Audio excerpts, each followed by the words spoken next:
In the high-rises of Columbus, Ohio, Henry Brooks built an empire of code and success, but not a family. At 42, the IT CEO lives in silence, wealth echoing through his lonely penthouse. But one cold, rainy night changes everything. A young delivery boy, Jack, stumbles in, soaked and shivering, and drops a birth certificate. Henry picks it up and freezes. His name, as father. 12 years of buried memories flood back. Emily, the passionate coder he met in Pittsburgh, the love he left behind for boardrooms and deadlines. Jack and his sister Sophie now survive by delivering food, while their mother, Emily, is imprisoned for a crime she didn't commit.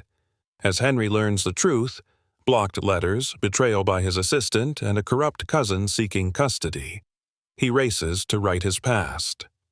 The symbol of it all? A worn birth certificate, water-streaked and fragile. Proof of a family he never knew he had. Can Henry free the woman he once loved and become the father he never thought he'd be? Subscribe to see this heartfelt story unfold. Rain tapped against the glass walls of the 32nd floor penthouse, streaking down like fading code. Columbus stretched beyond the windows, a quiet grid of glowing lights and blurry traffic too far to touch. Inside, Henry Brooks sat motionless at his kitchen island, coffee untouched, laptop closed.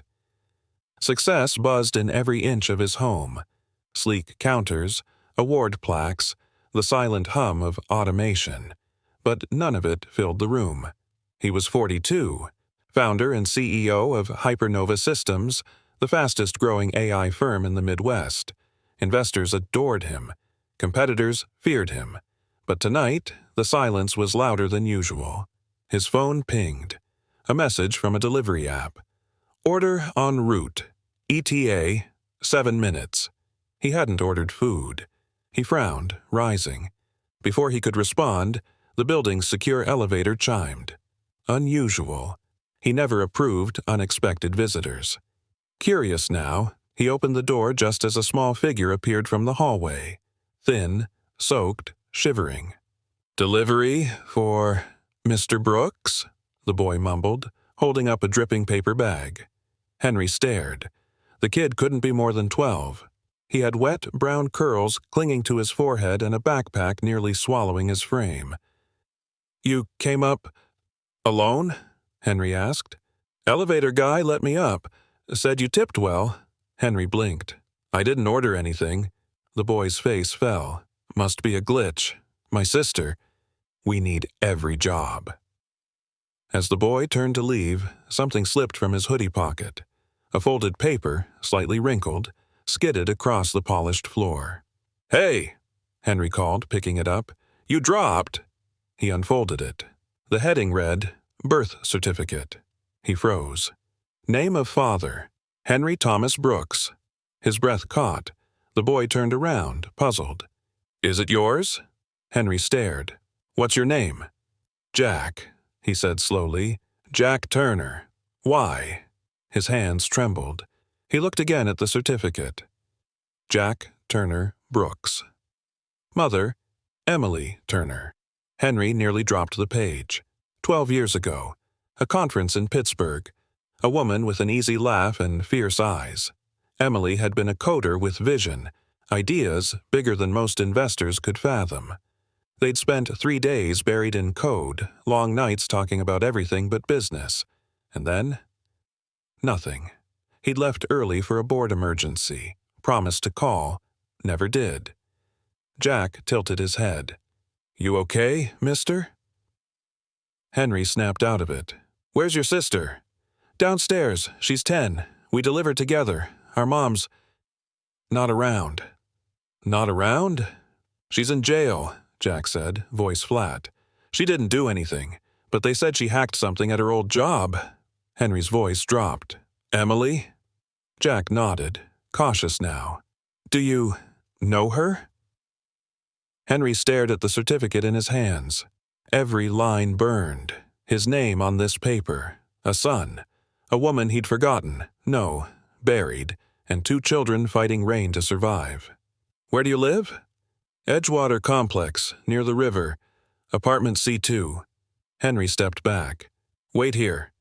He returned with a towel and wrapped it around Jack's shoulders. Call your sister. I'll take you both home. Jack hesitated. Are you a cop? No, Henry said softly. I'm just someone who should have shown up a long time ago. They took the elevator down in silence. Jack stared up at him occasionally, like trying to place a familiar face. Outside, rain hit hard. Sophie sat under the awning, curled in a hoodie twice her size. When she saw Jack and Henry, she stood quickly, eyes wary. He's not a stranger, Jack said before she could speak. He knows Mom. Henry helped them into the car, his mind spinning. Inside his coat pocket, he folded the birth certificate again, gently, like a sacred thing. He didn't know how this had happened, but he knew one thing for sure. He wasn't letting go this time. The car pulled into a cracked lot behind a worn-down apartment complex near the river where rusted stair rails twisted like forgotten scaffolding. The rain had slowed, but puddles reflected flickering streetlights and peeling signs that read Edgewater Housing. Henry stepped out first, jacket pulled over his head. Jack and Sophie followed close behind, their small figures shivering against the wind. Sophie gripped her brother's sleeve tightly. This is home? Henry asked, eyes scanning the building. Jack nodded. 3rd floor, no elevator. Henry said nothing, just followed as they climbed narrow steps that creaked with each footfall. The hallway smelled faintly of mildew and reheated noodles. Jack fished out a key and opened the door to C2. Inside was one room. Kitchenette, couch, 2 mattresses on the floor.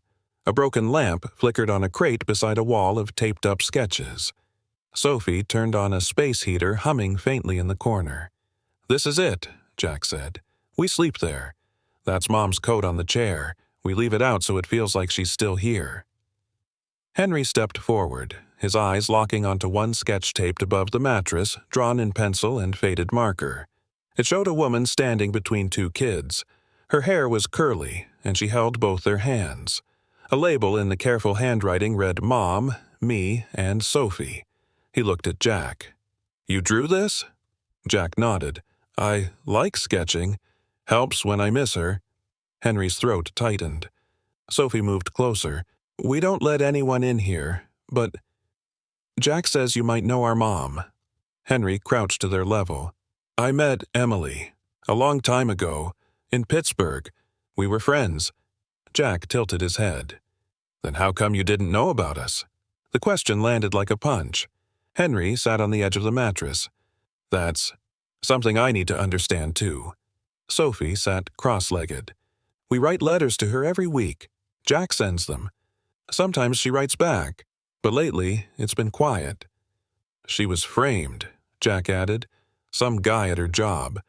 They said she stole data from her boss's laptop, but we know she didn't. Henry's chest tightened. Where's she being held? Midtown Correctional, Jack said quietly. Visiting days are Thursdays, but we haven't been. We can't pay the bus fare. Henry stood. I'll go see her. Sophie grabbed his sleeve. Can we come? He hesitated. Let me talk to her first, then... Yes, I promise. As he turned to leave, Jack followed. Wait. He pulled something from beneath the mattress. A photo, creased and faded. Henry looked closely. Emily, younger, laughing, holding 2 babies swaddled in matching blankets. Her smile hadn't changed. He remembered that smile. Jack held it up. She kept this in her bag. Said one day she'd find the man who vanished from her life. Henry took the photo carefully. May I borrow this? Jack nodded. Just don't lose it. It's the only one we have. Henry stepped into the hallway again, the photo in his pocket, the birth certificate still in his coat. He turned back once. Do you have food? Jack shrugged. Some noodles, crackers. Henry exhaled. I'll bring groceries tomorrow. Tonight, lock the door, and don't open it for anyone. Jack gave a small salute. Yes, sir. Henry paused before descending the stairs. He looked back at the tiny apartment, barely holding together. The walls were cracked, the paint peeled, but inside, there was art, warmth, resilience, and two children who didn't know how close they were to losing everything. He got into the car and pulled the birth certificate from his pocket again, laying it next to the photo of Emily and the twins. Two paper relics, one wrinkled by time, the other by truth withheld. His fingers tightened. He'd spent years building firewalls and databases to protect strangers' futures. Now he had to rewrite his own. Henry didn't sleep that night. The rain had stopped, but the city below his penthouse stayed restless. Horns in the distance, a siren slicing through the dark. He sat in his study, lights low, holding the photo Jack had given him. Emily's face stared back, younger, brighter. Her arms cradled two newborns. She looked tired, but proud. He traced her smile with his thumb, memories breaking through like static through silence. 12 years ago, the Pittsburgh Tech Forum, booth 314. He remembered her voice before he saw her face, arguing with a vendor about software licensing, confident, direct. When he turned, she looked like sunlight wrapped in curiosity, curly auburn hair, dark jeans, oversized glasses, and a badge that read Emily Turner, freelance developer. They'd talked over coffee at a networking lounge, but skipped the mixer to rewrite an open-source security protocol together in the hotel lobby. For 3 days, they built code, and something else. Quiet laughter between lines of logic, fingers brushing as they passed laptops, an understanding he hadn't felt before or since. On the third night, they kissed outside a ramen shop. On the fourth, his assistant called about a board emergency. He flew back to Columbus. He never called her again. Back in the present, Henry opened his laptop. He searched for Emily Turner pages. Loaded, tech blogs, event photos from the 2013 forum, then a sharp turn. Emily Turner, 33, arrested on charges of corporate data theft. He clicked the article. Allegedly accessed proprietary data while working as a contractor at Quantex Analytics. Charged under Ohio cybercrime statutes. Currently serving sentence at Midtown Correctional. Henry leaned back in his chair. Emily? In prison? The article didn't say anything about children, nothing about Jack or Sophie. He checked the date, nearly 2 years ago. 2 years, and he'd never known. He picked up his phone, thumb hovering over contacts, then stopped, his jaw clenched. One name surfaced. Carla Vance, executive assistant. He scrolled to her number. Instead, he opened his encrypted journal and began typing. I met her in Pittsburgh. She challenged me. She made me think, not just about code, but about time. I left her without goodbye. Tonight, her son handed me a birth certificate with my name on it, and suddenly, everything feels like it cracked open again. He paused, then added, there was a photo, 2 babies, 1 woman, 1 future I never saw coming. The next morning, Henry stood on the balcony, watching the sunrise stain the skyline gold. He clutched the birth certificate in one hand, the photo in the other. His assistant's voice came over the intercom. Mr. Brooks, you've got a call. Local number. Send it through. A gruff voice crackled. This Henry Brooks? Yes. I'm Warden Kellerman, Midtown Correctional. I was told you wanted to visit Emily Turner. Yes, today. As soon as possible. There was a pause. She's not doing well. Chronic stress, missed meals, and she doesn't get visitors anymore. Henry's throat tightened. I'll be there in an hour. He ended the call and turned toward his office, heart pounding. 12 years ago, he chose business over connection. Now, that choice had grown into 2 children sleeping on mattresses and a woman sitting behind bars. He grabbed the envelope with the certificate and the photo and tucked them inside his coat pocket, close to his heart. As he stepped into the elevator, the building's lights reflected his own face. Older, more tired, but with a new clarity.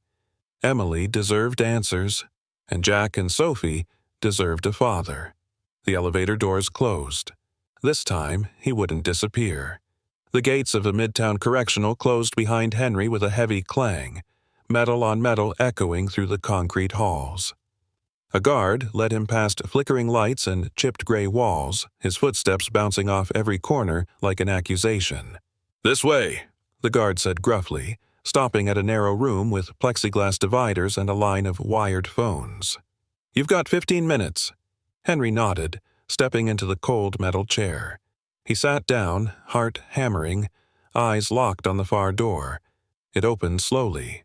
Emily walked in, thinner than he remembered, skin pale beneath the harsh lighting. Her hair was tied back, her jumpsuit loose and wrinkled, but her eyes, sharp, unblinking, met his the moment she saw him. She froze mid-step. "Henry," she whispered. He picked up the phone. She didn't sit. She stared at him, disbelief and exhaustion twisting her expression. "Emily," he said gently. "I didn't know."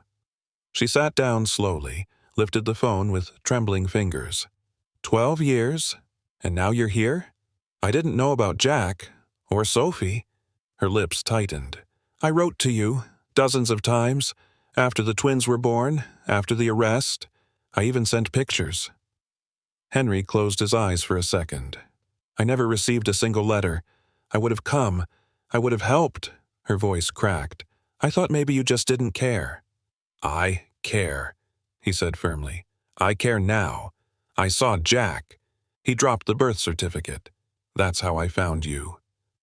Tears rimmed her eyes but didn't fall. "They're good kids. Too good for this. They shouldn't be out delivering food in the rain, Emily." Her voice rose slightly. "I told my cousin to watch them, but he vanished. Said he couldn't handle it. So Jack, he took over. He protects his sister." Henry's chest ached. He shouldn't have to. Emily leaned closer, pressing her forehead to the plexiglass. "I was framed, Henry. I didn't steal that data. I was building a cloud partitioning tool, and my manager used my prototype to breach another company. I tried to report it, but he blamed me. Said I was bitter." Henry's fists clenched in his lap. "What about the court-appointed lawyer? He barely listened. And the person I needed—" She stopped, voice trembling. "Wasn't there." "I want to fix that," Henry said softly. "I've already started. But I needed to hear it from you." Emily wiped at her eyes. "You know the worst part? They said my children might end up wards of the state, that I was unfit, that no one would come for them. I'm here now." Silence stretched between them. Then Henry pulled something from his pocket and pressed it to the glass. The photo. Her, holding the twins. Her fingers lifted as if to touch it. Her voice broke. "You kept it?" "Jack gave it to me. Said it was the only one they had. I'm going to make sure they have more." She nodded slowly. "Don't let them go back to that apartment. Not again. They're with me now, temporarily, but I want more. I want custody until you're free, and then, whatever you want." Emily lowered her head, her shoulders shaking. "I just want them safe." "I promise," he said, "and I'm hiring real lawyers. We'll appeal everything." A buzzer sounded overhead. The visit was over. Emily stood up, but she didn't hang up the phone. "They know who you are," she said quietly. "I told them stories about the man who built smart things and once kissed me in the rain." Henry's throat tightened. "I should have stayed longer in Pittsburgh." Emily's smile was faint. "You always worked too much," and the door opened behind her. Before stepping away, she touched the glass with her palm. "Tell Jack. Tell Sophie I love them, and I'll be home." Henry placed his hand on the other side. "They'll hear it. From me. Tonight." As the guard led her away, the photo in Henry's pocket felt heavier than anything he'd ever carried. But for the first time, it also felt like purpose. The next morning, Henry stood outside apartment C2 with a brown paper bag in one hand and a key in the other. Jack opened the door before he could knock, eyes wide with hope and hesitation. "Did you see her?" he asked. Henry nodded. "Yes." Sophie peeked from behind the couch, her face unreadable. "Is she okay?" "She's tired," Henry said softly, stepping inside. "But she's strong. She asked me to tell you both that she loves you, and she hasn't stopped thinking about you. Not for 1 second. Jack dropped his eyes, his voice small. They say people forget you in there. Not her, Henry said, setting the bag on the counter. She remembered everything. Sophie came forward, lifting out apples, bread, a jar of peanut butter. You bought food. More's coming later today, and starting now, you're not doing deliveries anymore. Jack blinked. But we need the money. Henry crouched beside him. You need to be kids. That's my job now. Jack stared at the floor. You sure you want that job? Henry reached into his coat and pulled out the photo. He unfolded it carefully and placed it in Jack's hands. Your mom gave me this once, he said. I didn't keep it then, but I'm keeping it now. Jack looked at the picture, his mother holding him and Sophie as babies, and his bottom lip trembled. We can stay? Sophie whispered. For now, yes, Henry said, and if you'll let me, maybe longer. The kids looked at each other. Sophie nodded. Jack gave the smallest smile. That afternoon, Henry made a call to a man he hadn't spoken to in months. Julian Blackwell, came the voice. Criminal law. Who's calling? Henry Brooks. A pause. Then, CEO, Henry Brooks? What can I do for you? I need a team. One that doesn't lose. A woman named Emily Turner was framed. I want her case reopened. Julian's tone shifted. Send over the files. I'll review today. Henry hung up, then dialed another number. His assistant answered. Carla, we need to talk. There was a pause. Is something wrong? You worked for me 12 years ago. Do you remember any letters? From someone named Emily Turner? More silence, then a slow inhale. There were a few. I thought, she seemed unstable. I didn't think it was worth your time. Henry's voice dropped. You threw them away? I may have. Sir, I thought I was protecting your reputation. His jaw tightened. You weren't. You were erasing my children. Henry, I'm sorry. You're fired, Carla. He ended the call. Outside the apartment, Jack and Sophie were showing him a drawing they made with stubby pencils. It was a stick figure version of their family. 2 kids, a woman, and now a man with glasses and a phone in one hand. This is you, Sophie said. You always look busy. Henry laughed, then paused. What's that in your hand? He asked. Jack shrugged. A phone. But Sophie said maybe it should be a heart instead. Sophie blushed. Because you showed up. Henry looked at the paper, his throat tight. Can I keep this? Only if you put it on the fridge, Jack said. That night, the paper went up beside the light switch. Not perfect, not centered, but it stayed. And for the first time in years, Henry Brooks turned off his alarm, stepped away from his laptop, and just sat. In a small apartment that smelled like peanut butter and hand soap, surrounded by 2 kids who didn't know how close they'd come to being forgotten. He didn't need a plan. He just needed to keep showing up. It was just after midnight when Henry opened the old storage bin from his office closet. He hadn't touched it in years, packed full of notes from pitches, letters from colleagues, photos from early startup days. He dug until he found the manila envelope marked 2013 Pittsburgh Conference. Inside were lanyards, event brochures, and at the bottom a rubber-banded bundle of opened mail. He peeled it apart carefully. Postmarks, handwriting, return address, Emily Turner, Columbus, Ohio. His fingers trembled as he unfolded the first letter. Henry, I don't know if you'll ever read this. I wanted to tell you that we had twins, Jack and Sophie. They have your eyes. I thought you'd want to know. I don't want anything from you, just for them to know who they come from. Henry sat back in his chair, the weight of 12 lost years pressing against his chest. He read the second one. They're asking about their dad. I show them pictures from the conference from when we first met. I don't know what to tell them anymore. Please. Even a sentence would be enough. And another. I'm in trouble. They're saying I stole data. I didn't. I swear I didn't. I need help. Please. For the kids. His hands clenched the pages. All of them. Intercepted. Dismissed by someone who thought they were doing him a favor. The door to the office creaked open. Jack peeked in, rubbing his eyes. "Why are you up?" Henry looked over. "Just going through some old things." Jack padded over, barefoot. He spotted the envelope. "Is that Mom's handwriting?" Henry nodded. "She tried to reach me. I never got the letters." Jack leaned against the chair. "I used to think maybe she was making you up." Henry turned toward him. "Why?" Jack shrugged. "I mean, who doesn't want their dad? But we never saw one. And when she talked about you, it sounded like a story." Henry handed him the first letter. "It wasn't a story. She tried. I failed." Jack read a few lines, then handed it back, quiet. "Do you hate her?" he asked. Henry's voice cracked.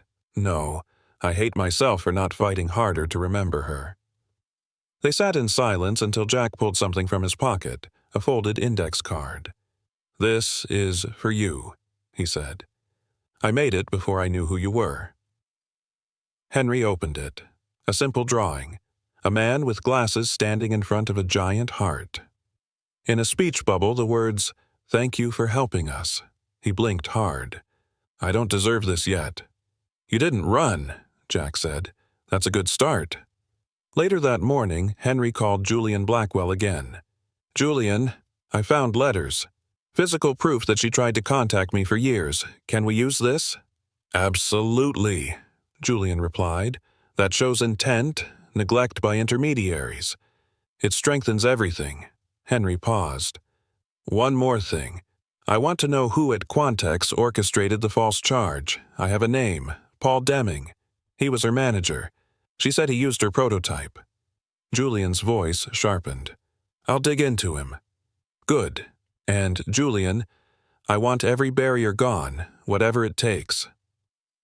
That afternoon, Henry picked up Jack and Sophie from school.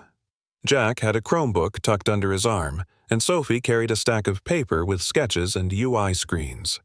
"Guess what?" Sophie said. "I made an app interface today. Jack did the back-end code." Jack grinned. "It's a calendar for kids with reminders like hug your mom and brush your teeth." Henry laughed. "That's brilliant." Sophie smiled up at him. "You think so?" He pulled them both close. "I don't just think so. I believe in you."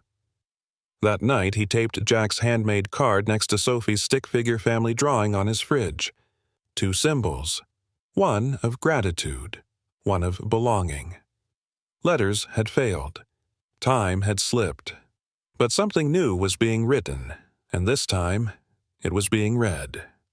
Henry stood in front of the full-length mirror in his high-rise condo, adjusting the collar of his dark navy sweater. Behind him, the living room had been transformed. Toys were tucked into corners, 2 laptops blinked open on the coffee table, and Sophie's drawing hung proudly on the fridge. But tonight wasn't about comfort. It was about commitment. Jack and Sophie were brushing their teeth when Henry knocked gently on the bathroom door. "You two ready?" Jack poked his head out, foamy toothpaste at the corners of his mouth. "Where are we going?" Henry smiled. "Someplace safer. Someplace you can stay while we fight to bring your mom home." Sophie wiped her mouth. "Will we still see you?" "Every day," Henry said. "And I'll be there in the mornings, to make sure Sophie has her pancakes and Jack has his tech news." Jack laughed. "You remembered." Henry knelt. "I remember everything now." They drove in silence through the city, headlights stretching across rain-damp streets. Henry glanced at them in the rearview mirror, Sophie leaning against her brother's shoulder, Jack watching the skyline, expression quiet and unreadable. Their new place was a short-term rental, but warm, clean, and stocked with everything they'd need. 2 bedrooms, new bedding, bookshelves, a big whiteboard on one wall, already waiting for ideas. Sophie ran to the window. "We can see the library from here." Jack wandered into the kitchen. "You stocked the fridge with snacks?" Henry grinned. "I had help. Sophie left me a list." She turned. "I like blueberry yogurt." Henry nodded. "Top shelf, right side." Jack reached into his backpack and pulled out a folded paper. "I wrote something," he said, "in case I forgot to say it." Henry unfolded it. Another drawing. This one had 3 people, a woman with curly hair, 2 kids, and a man with glasses holding a heart. "Look closer," Jack said. Henry noticed a small figure drawn in the background. Another man with his back turned, walking away. But there was an arrow pointing to the man with the heart. He came back. Henry swallowed. "I'm never leaving again." Jack nodded. "That's all we need to know." The next morning, Henry sat across from his lawyers in a glass-walled conference room downtown. "We've filed the appeal," Julian said, setting a folder on the table. "But it gets messy from here." "How messy?" Henry asked. Julian slid over a new document. "Richard Thomas, Emily's cousin, filed for emergency custody. Claims you're exploiting the children for publicity." Henry's jaw tightened. He left them in a rundown apartment. Let a 12-year-old deliver food to strangers in the dark. Julian nodded. "We're challenging it, but his lawyers are painting a picture of a billionaire trying to erase blood family." Henry leaned back. "Then let's give them a different picture." Julian raised an eyebrow. "What do you have in mind?"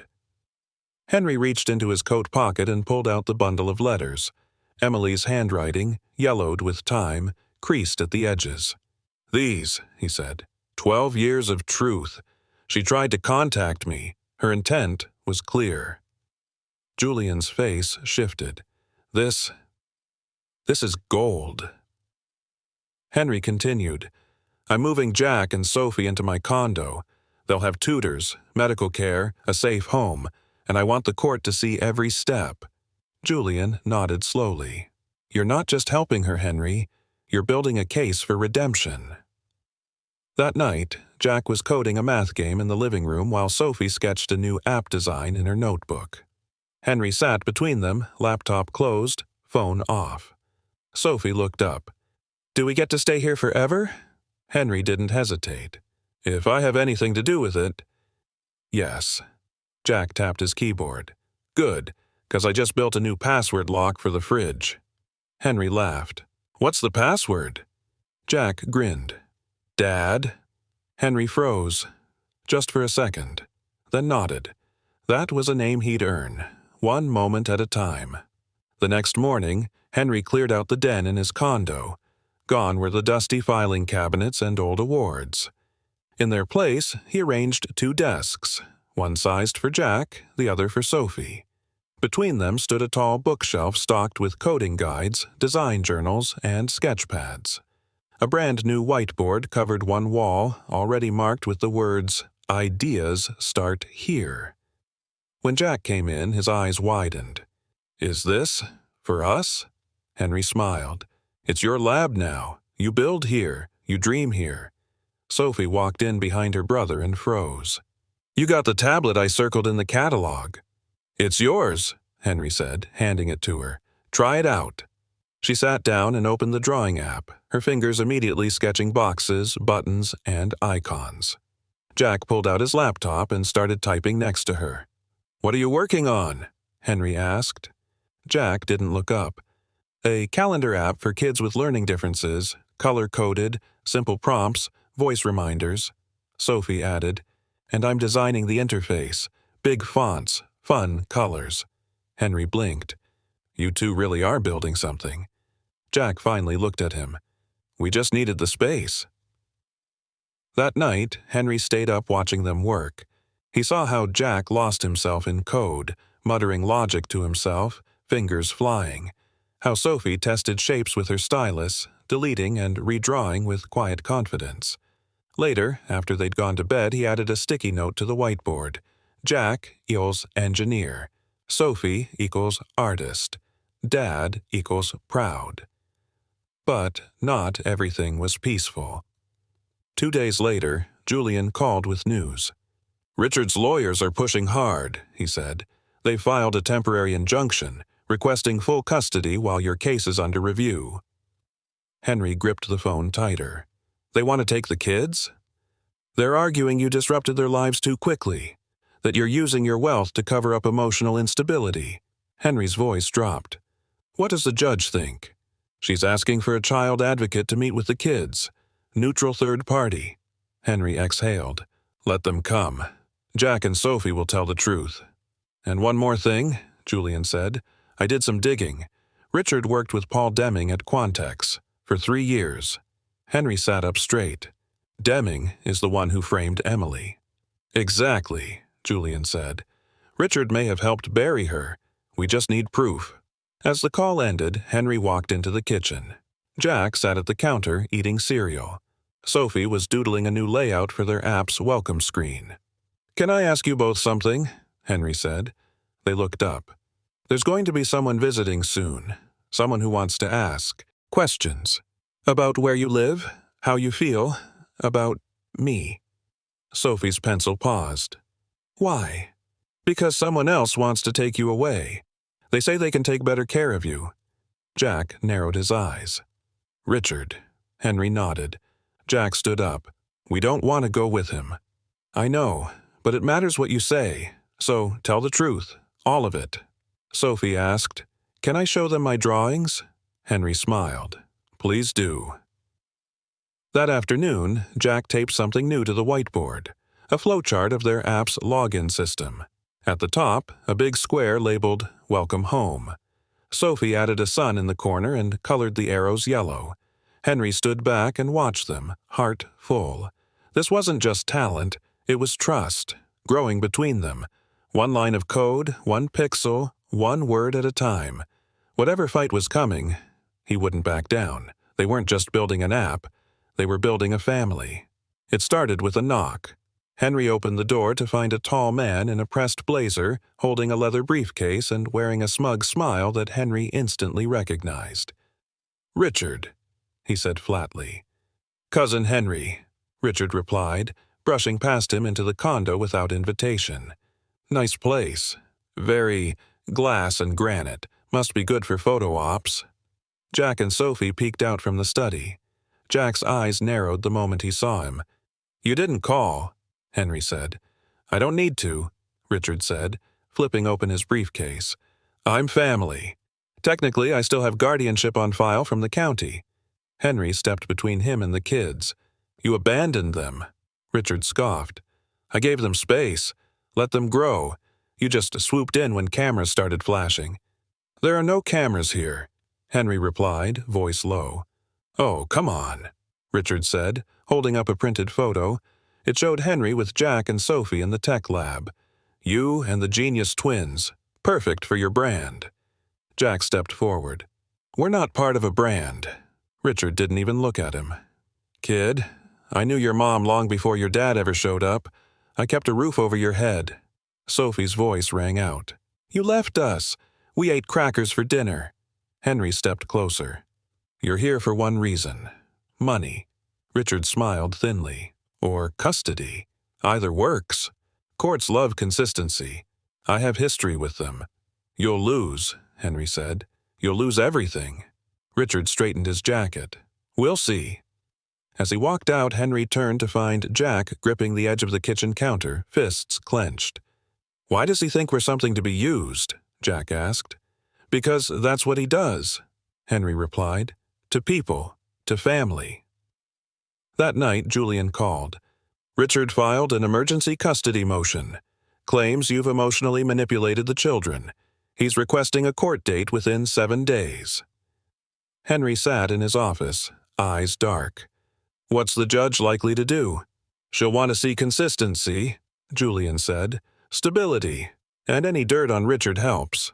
I've got my investigator digging into his time with Paul Deming, Henry said. I need proof they conspired to frame Emily. And if you find it, Julian said, we don't just win the custody case, we win everything. The next morning, Henry brought Jack and Sophie to his office, Brooks Systems, downtown Columbus. They walked into the 30th floor like they belonged there. This place is huge, Sophie whispered, staring at the open concept workspace. I like the coffee bar, Jack added. Is that unlimited? Henry laughed. Yes, but you still need to eat real food. He led them into a private conference room, walls covered in digital screens and whiteboards. This is where ideas start, he said. Jack looked up.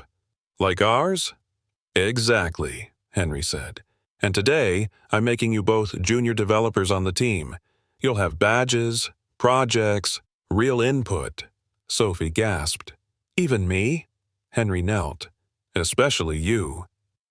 Jack reached into his backpack and pulled out a new design Sophie had sketched, a welcome screen with bold colors and a soft heart-shaped logo. "She made this last night," he said. "We think it should be the app icon." Henry took it gently, smiling. "Then let's make it official." That evening, Henry framed the sketch and hung it on the wall beside the whiteboard. Beneath it, he added a brass plate. "Designed by Sophie Brooks." When she saw it, she covered her mouth. "You gave it a name." "You gave it life," Henry said. But behind the joy, the tension brewed. The legal storm wasn't over, and somewhere in the shadows, Richard was planning his next move.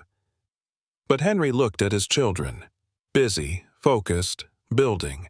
This wasn't a story about control. It was a story about creation, courage, and a love rediscovered. And he wasn't writing it alone anymore. The sun had just dipped behind the skyline when Henry's phone buzzed. It was a message from his private investigator, Lyle. "Got something. You'll want to see this. Meet at the Brew on 5th. Now." Henry left Jack and Sophie with a sitter and headed downtown. The cafe was quiet, dimly lit, with the clatter of dishes echoing in the background. Lyle sat in the corner, laptop open, a flash drive in his hand. "This," Lyle said, sliding the drive over, "contains email records between Richard and Paul Deming." Henry tensed. "From when?" 11 years ago. During the exact time frame Emily's prototype was stolen. Deming forwarded her code to a private server. Guess whose? Henry stared. Richard's? Lyle nodded. Richard had access, and in exchange Deming sent him stock options. Unregistered, buried in a shell company. Emily was the fall girl. Henry exhaled slowly, rage rising in his chest. "She lost everything," he muttered. "She wasn't the only one," Lyle added. "Richard's using that stolen code right now, repackaged in a new app venture. If we move fast, we can freeze it and file formal charges." Henry stood. "We move tonight." Back home, Jack was still awake. He sat in the glow of the tech lab, rewriting a chunk of code, headphones around his neck. "Hey," he said, without looking up. "You okay?" Henry paused, then crossed the room and knelt beside him. "I found out who helped frame your mom," he said softly. "It was Richard." Jack froze. "Our cousin?" Henry nodded. "He and another man stole her work, then blamed her to cover it." Jack stared at the screen, fingers curling slowly. "She cried for weeks when no one believed her," he whispered. "I thought maybe she did something wrong." Henry placed a hand on Jack's shoulder. "She didn't. And tomorrow, we start proving it." The next morning, Julian gathered the legal team. "We're filing a motion to introduce the new evidence. Emails, stock records, transaction trails, everything Lyle uncovered." Henry stood at the head of the table. "I want full exposure, press coverage.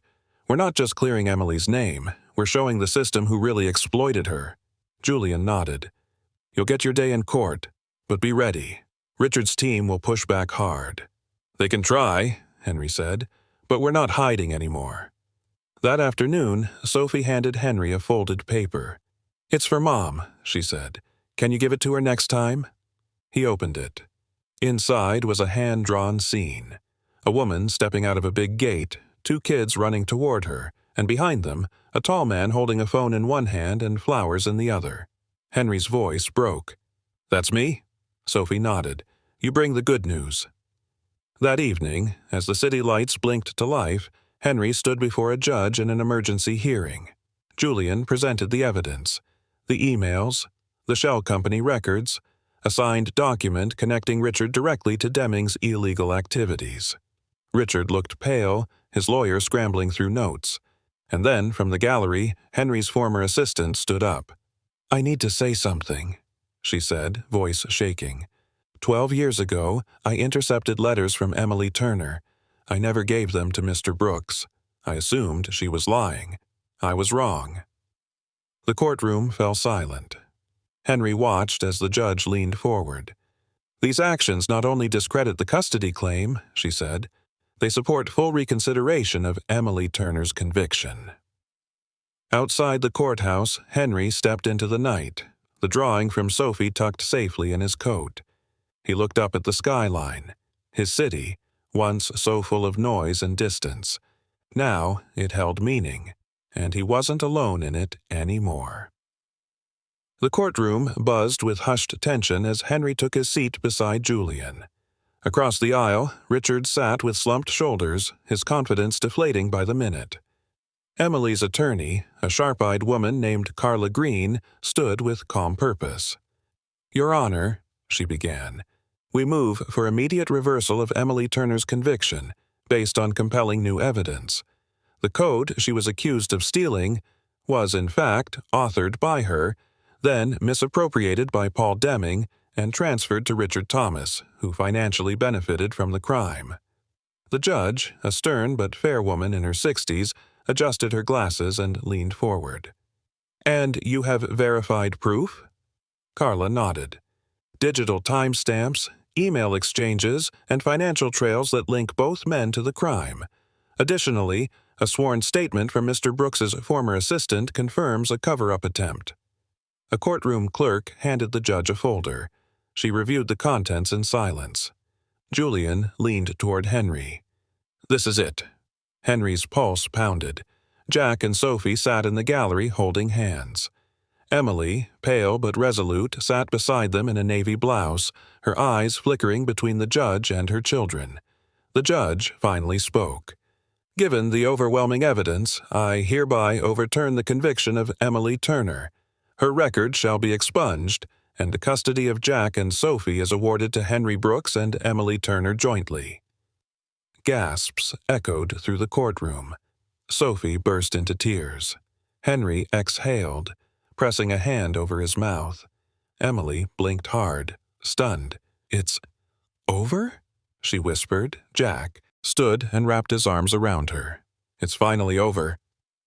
Outside the courthouse, cameras flashed, but Henry shielded the kids from them. "This moment isn't about headlines," he said, turning to Emily. "It's about home." She nodded slowly, the wind catching her curls.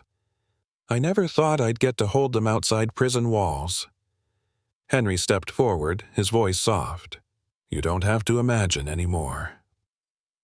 That evening, back in the condo, Emily stood in front of the whiteboard in the tech lab, staring at all the sketches, lines of code, and pinned-up designs.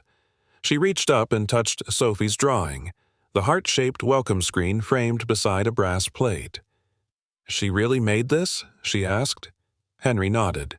"She did. And Jack's behind the engine. They're more like you than they know." She smiled faintly. "No, they're more than either of us imagined." Sophie peeked in, holding a rolled-up poster. "I made something new," she said shyly. She unrolled it onto the table, a mock-up for a community version of their app, one that connected kids from difficult homes to mentors in tech. Jack pointed. "We call it Branch. 'Cause everyone deserves to grow somewhere." Emily's eyes filled.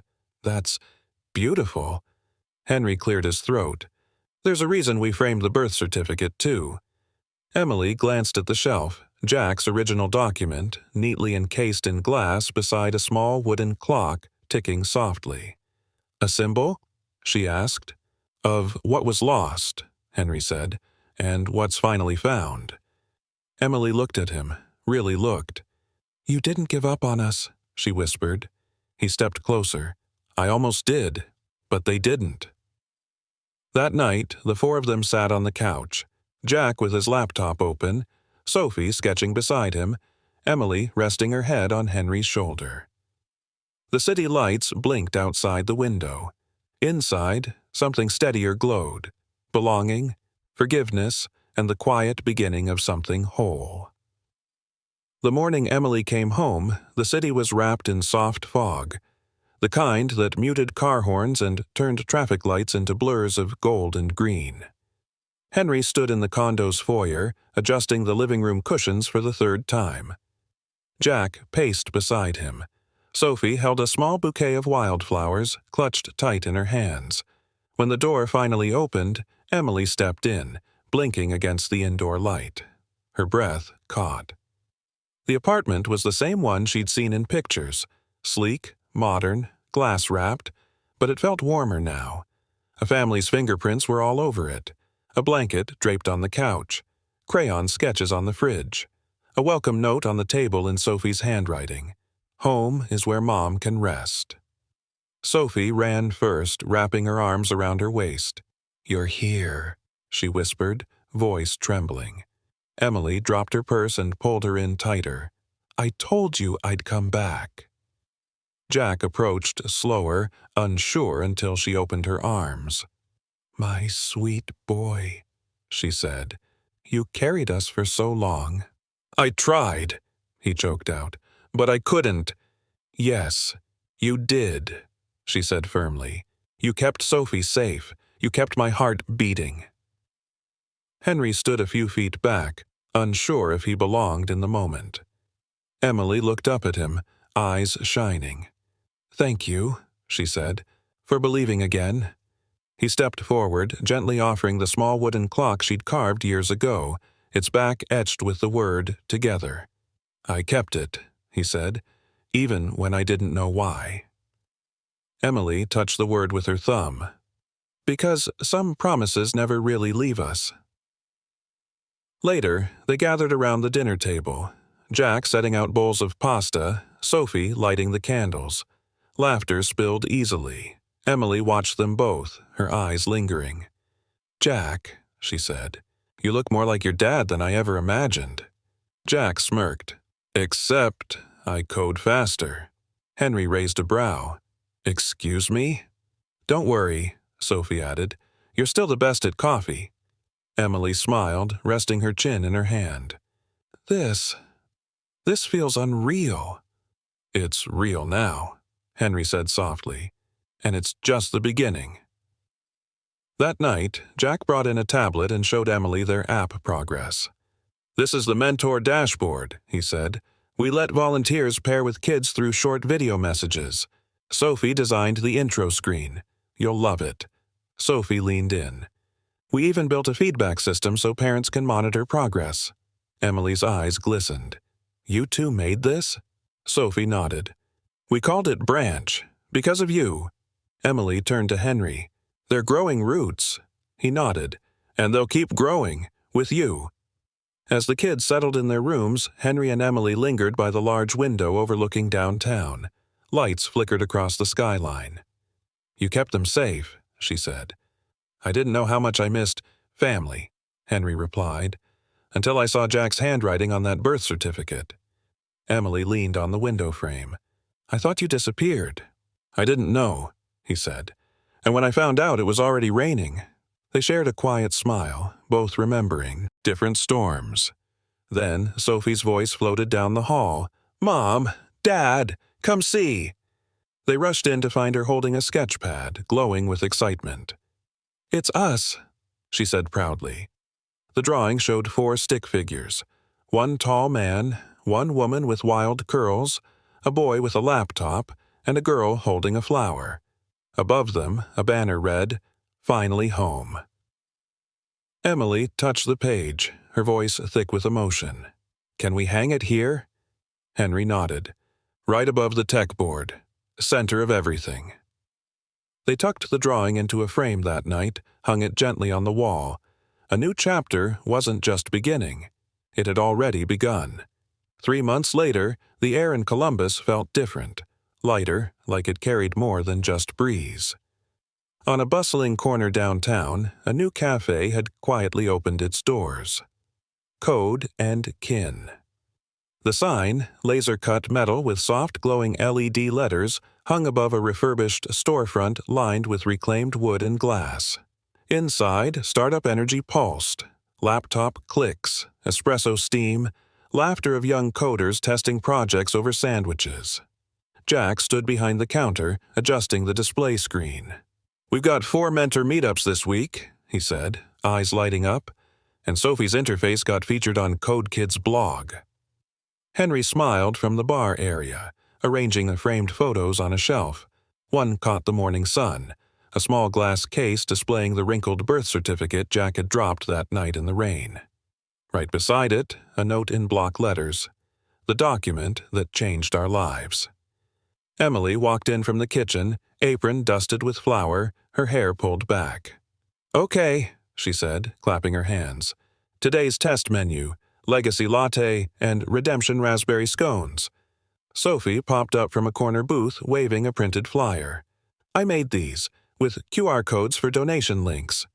Henry raised a brow. "Donation?" Sophie grinned. "For the branch project. Every Thursday's proceeds go to fund coding kits for kids in foster care." Emily looked at Henry, her voice barely a whisper. "They turned our pain into purpose." He nodded, eyes wet. They made a home out of code and heart. The cafe filled fast. College students, young parents, retired programmers looking to mentor. On the walls hung sketches from Sophie's tablet, each one telling a story of rebuilding, hope, and quiet power. As Jack gave a tour to a visiting tech columnist, he paused by the birth certificate display. "That's my name," he said, "and my dad's. I didn't know who he was until I delivered a sandwich and dropped that paper." The journalist blinked. "Wait, that was real?" "Very real," Jack said, "and now he's helping us build something that never existed for kids like me."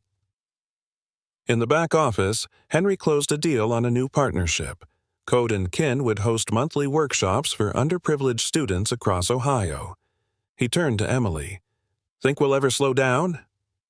Emily smiled. "Why would we? The city's finally listening." She handed him a fresh espresso, then paused. "You know, I used to dream of a place where tech and family met, but I never imagined it'd smell like cinnamon rolls and JavaScript." Henry chuckled. "You always were ahead of your time." Later that afternoon, Sophie ran up to them, holding her sketchbook. "Look what I made, Dad." She flipped it open, a new logo idea, a tree with digital roots, its trunk forming a handshake, its leaves glowing with tiny lines of code. Emily gasped. "That's beautiful." Sophie beamed. "I wanted something that says we grow stronger, together." Henry crouched, looking at the sketch. "We'll put it on the wall, front and center." Outside, as the sun dipped, they lit a single lantern and placed it in the window. A small tradition they'd started to remember the nights they once spent apart, and how far they'd come. People passed by, drawn in by the warm light, the hum of community, and the sight of something rare in a digital world. A family rebuilt, with hands, code, and kin. The morning light poured through the cafe's front window, catching the steam rising from mugs and the soft laughter echoing between tables. Emily stood by the counter, hands wrapped around a warm cup of tea, watching Jack and Sophie work. Jack was explaining a new mentorship feature to a group of volunteer coders, his words confident, animated. Sophie sketched interface concepts on her tablet, pausing now and then to show her mom. "See this?" Sophie said, tapping the screen. "It's the welcome screen for kids who join. I used softer tones, something that feels like safety." Emily smiled, voice full of warmth. "It does feel safe." Behind them, Henry adjusted the schedule board, then looked around and took in the scene.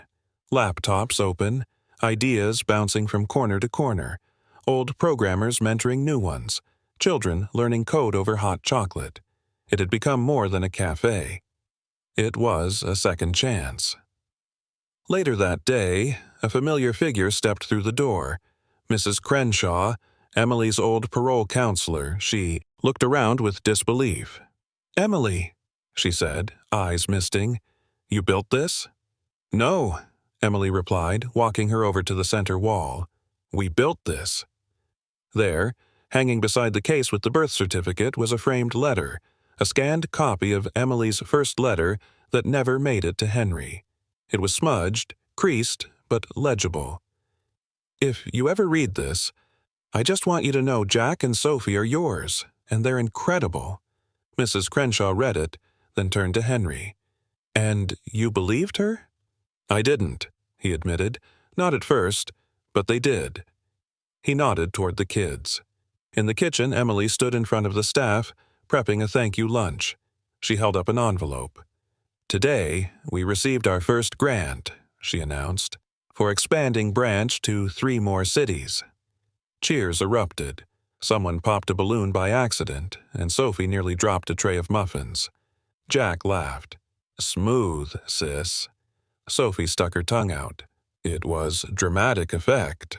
As everyone settled into their lunch, Henry pulled Emily aside. "You okay?" he asked gently. Emily looked out the window at the small line forming beyond the door. "I am," she whispered. "It took years in silence. And now, look at this." He reached into his coat and pulled out a small velvet box. Emily blinked, confused. He opened it slowly, not a ring, but a key. "To our second location," Henry said softly, "near Ohio State. We'll call it Kin and Code. Reverse order, but same heart."